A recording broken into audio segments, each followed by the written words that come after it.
What you see on your screen right now, it's the Roku Express, this external streaming device, and a Roku Ultra. Hi, welcome to our channel all about home electronics, where in this video we're going to direct the video content to the people who use an external Roku streaming device or the people who are interested in one.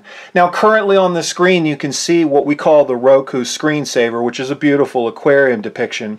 But the purpose of this video is to briefly review different ways that you can power your external Roku device, whether it's from a plug-in outlet or the USB port on the back of your TV. And it's actually the USB port on the back of the TV that could get a little bit confusing, and hopefully we'll clear that up starting right after this.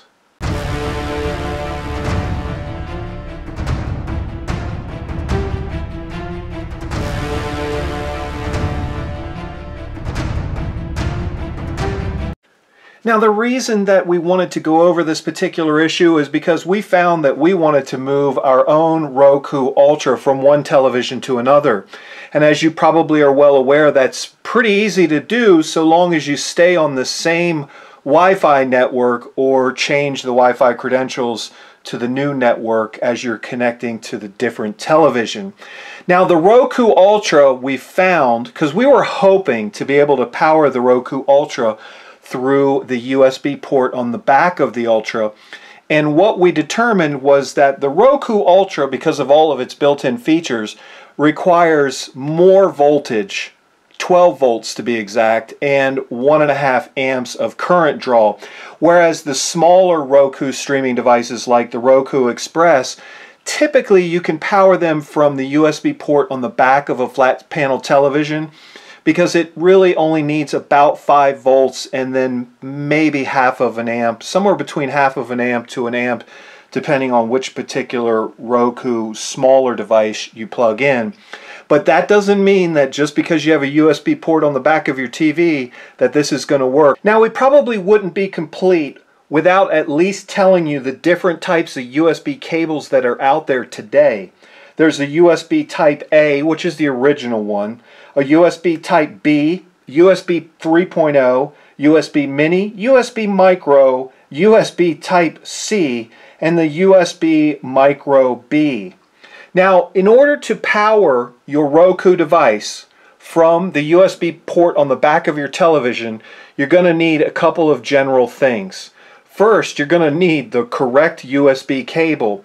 Now the cable on the back of this Roku Express right here, the USB Micro, that's what fits in the port back here, and you have to make sure you have the right cable because some of them look so similar that if you have the wrong one it's simply not going to fit. Again, it's a micro USB to a regular USB.